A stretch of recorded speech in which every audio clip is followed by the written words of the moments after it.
Okay, so let me talk to you about the cards.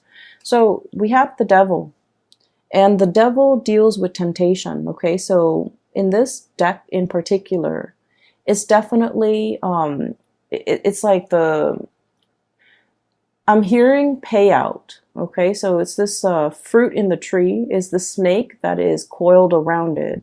So if somebody reaches up for that fruit, it's going to get bitten. Okay, so whatever it is, there's an element of allure, there's an element of temptation, and there's also a forewarning when it comes to danger. Okay, forewarn is for forearms. So I feel like if you are aware of the dangers that are inherent in this situation, it doesn't mean that it won't work out. It just means that you need to, you know, anticipate how you're going to counteract these dangers. Okay, how you're going to be able to protect yourself, and how you're able to overcome these obstacles in order to get to whatever it is that you want. The colors on the other side of that wall, it's very vivid. It's very like, the colors are like, it's like Technicolor. They're the hues, the spectrums are very, very vivid.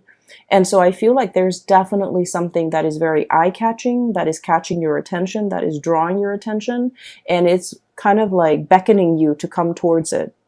And I feel like for many of you, this is definitely career opportunities, okay? We have here Three of Pentacles. This is a situation where we can apply our skills, where we can take on more responsibilities, where we can coach other people, where other people come to us for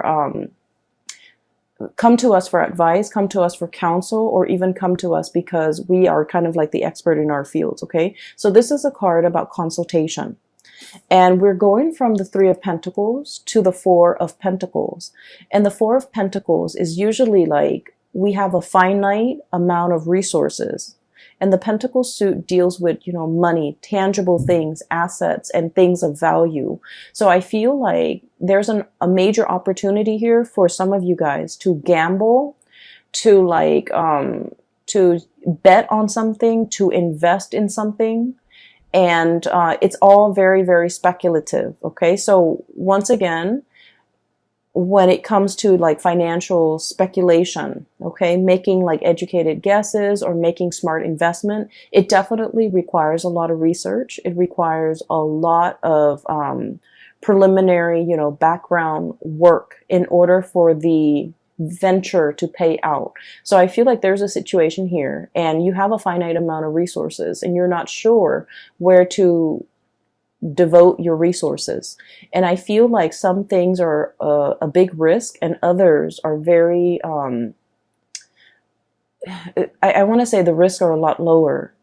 And so I feel like normally you guys are normally very risk adverse. Okay. So I do sense like in this situation, what it like, it's like what you see is not always what you get. So I feel like there's going to be some huge payout too. Okay. But once again, there are inherent dangers with speculation, right? Like we're not always 100% sure how things are going to pan out. So it's really important for you to do your research and to make sure that whatever you get yourself into, that you come prepared. Okay. So I definitely feel income generating opportunities here where you're able to like multiply or even double or triple your income.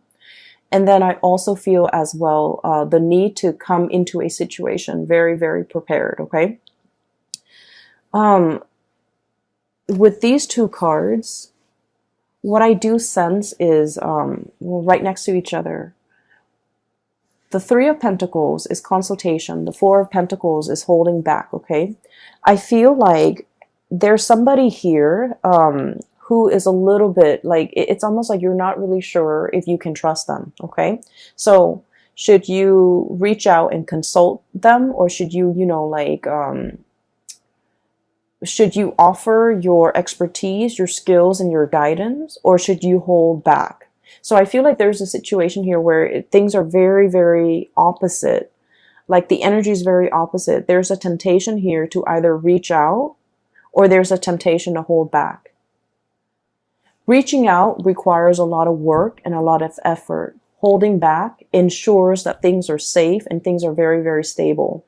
The four energies, it's like the four legs of a table. It's very stable. It's very sturdy, but it's also really, really stagnant. So I feel like you're grappling between a major decision. There's a big temptation here in the picture. You're trying to weigh out your pros and cons. I have here, and this is the Strength card, and the Strength card is basically, with this card in this deck, it's not the standard Rider-Waite interpretation, I feel. There is that infinity symbol up there, okay? So it's like wanting to make the right decision. Not only is it like the right thing, but morally right, okay? Wanting to do the right thing, wanting to balance things out, wanting to like, I feel like fix a situation or really understand all the inherent risk involved before you make a decision, okay? So you're operating from a space where you're not really making a move. You're testing the waters, you're assessing, you're scouting, or you're just trying to get a lay of the land or trying to get like your bearing before you act, okay? So this is a card about deep contemplation, but coming from a space where you want to be responsible. You want to do not only what is right, what is expected of you, but what is also morally right, okay? So I feel like there's a situation here where Three of Pentacles, consulting, reaching out, exchanging in ideas, and, you know, opening up that channel of communication. It seems to me like it could be very, very burdensome, okay? It seems like emotions and feelings and thoughts are wound up very, very tight. And there's something here that is so neatly packaged, okay? Is wound up really, really tight. It is very burdensome, and it's hard for you to know how to extract yourself from it. It's hard for you to know, where do I even begin to unravel it? Where do I even start? Where's the beginning? Where's the middle? And where's the end? So I feel like there might have been, for some of you, a really, really complicated situation that you're trying to resolve. And you're not sure.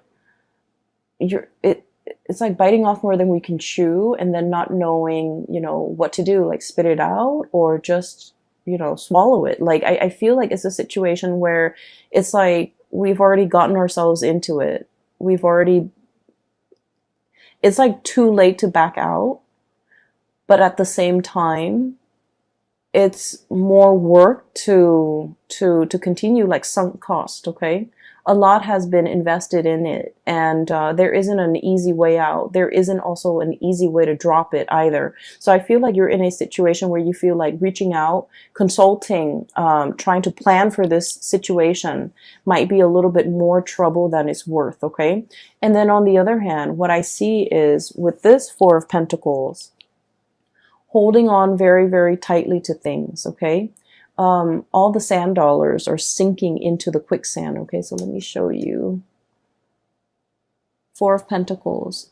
It is very much about stability, but it's also about stagnancy, things sinking. Okay, it almost screams to me like a situation that is going downhill.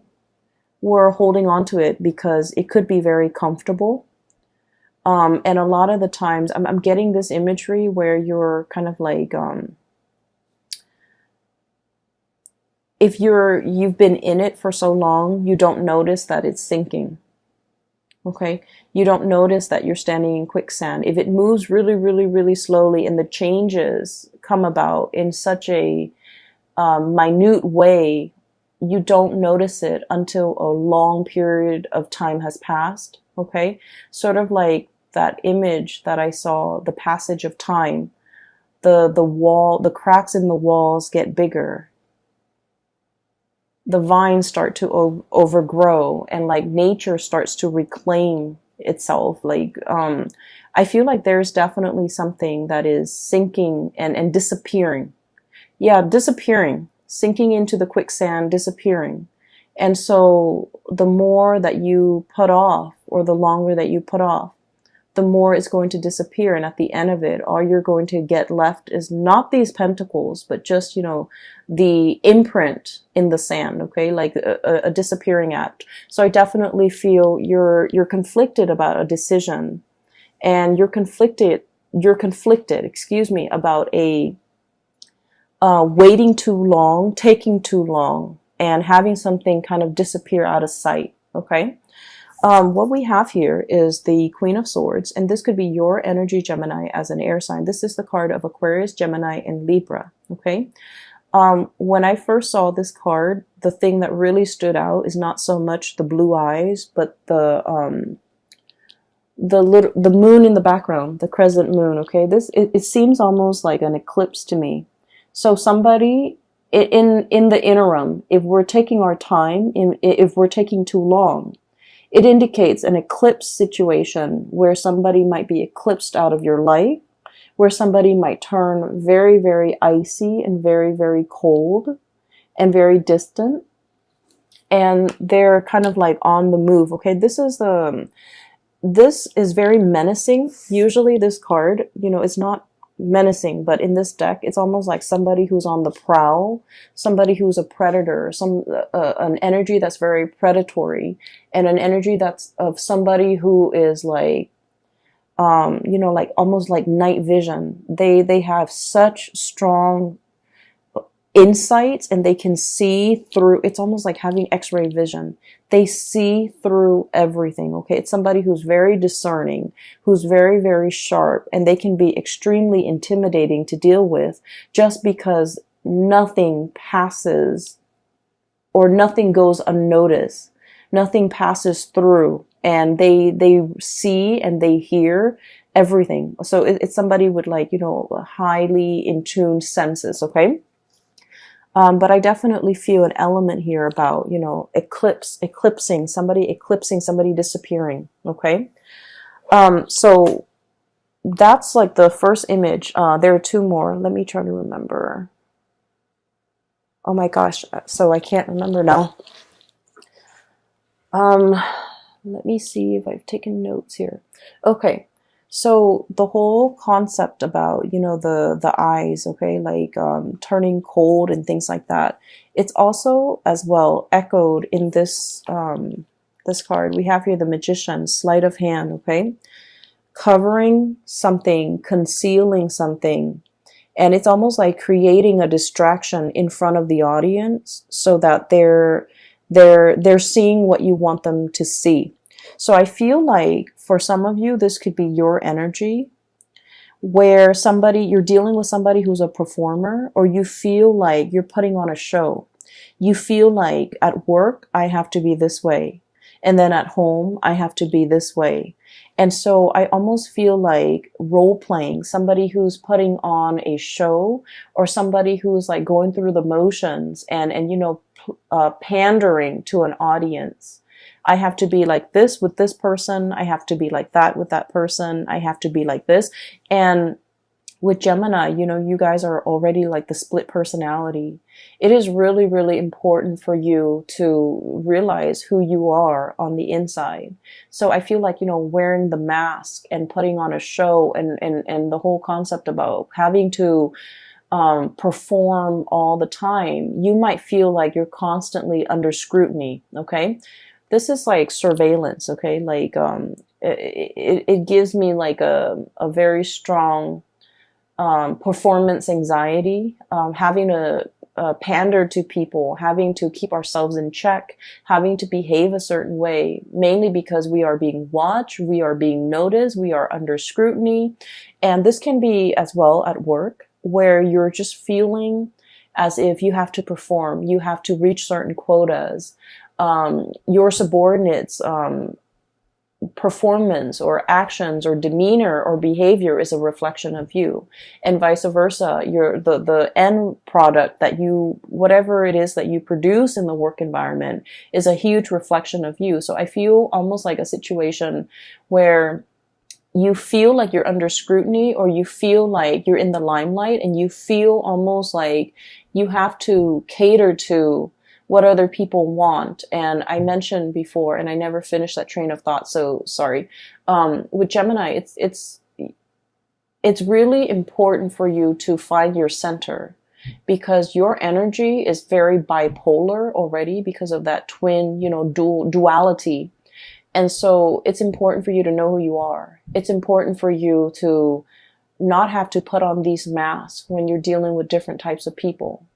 And it's important for you to show your true self and not have to feel like you have to conceal any part of yourself when you're dealing with other people. Because in the process of concealing yourself as a dual sign, also as a mutable sign, you guys are very changeable.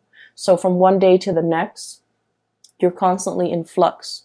Your value system, whatever you feel is important, I feel like you can bend rules. You can bend rules to fit a situation, okay? And because of that, the sense of morality, the sense of what's right and wrong, the sense of like what is morally acceptable versus what is morally not, these things can get very distorted when you have to pander to other people, when you have to perform according to what other people want, and when you feel like your true authentic self is not, coming to the surface. So it's really important for us to examine the image of ourselves that we are projecting into the world, how other people perceive us, how we can come into our own self-expression that expresses our authentic self. So I feel like there's a lot here about somebody who is trying to conceal, trying to distract, using a red herring, trying to kind of like divert attention away from a situation. And then on the flip side of that, we have the High Priestess, okay? And this is it's like a standoff is what I'm sensing. So for those of you who are familiar with the tarot, the Magician is somebody with all the elements and is able to manifest, okay, create. It's somebody who is it's like working magic. It's somebody who's a performer, who's very charming, who is able to get away with sleight of hands, twisted logic. It's somebody who's able to manipulate, right? And the High Priestess is sort of like the person that you don't want to be around if you're ever a magician. The High Priestess is somebody with like intuitive knowledge.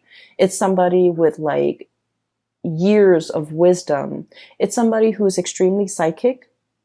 They feel things, they sense things, and they pick up energies. They're highly empathic. They have a very good read on people, and they understand people's motives and people's intentions. So what I'm looking at here is it's a cat, okay, with the crescent moon on its third eye. And it's looking right at the Magician. It's like I see through the facade. I see through the mask. I see through your intentions. I see exactly what you're trying to do. Okay, so I feel like one person is definitely trying to conceal information or trying to distract or trying to withhold and hold back information.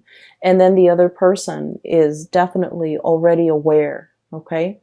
Can see through the fog, can see through the distractions, and can see through all of this, the facade.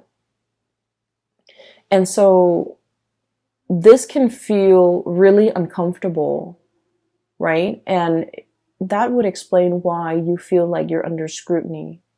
That would explain why you feel like you have to perform. That would also explain why you feel almost like you have to be, a different person depending on who your audience is. And so this is the month where I feel like drop the act, okay? It's time to drop the act. It's time to tell somebody to drop the act. I feel like you might be dealing with somebody like this who is a performer, and you're just like, I see through it. You're not fooling anybody. And on the flip side, Geminis, because you're great performers, I feel like somebody might be saying this to you, drop the act. I see through the facade and you're not fooling me. And so there's definitely a little bit of a standoff here. This energy seems a little bit intimidating, okay? Give me just a moment. That message, the image is coming back.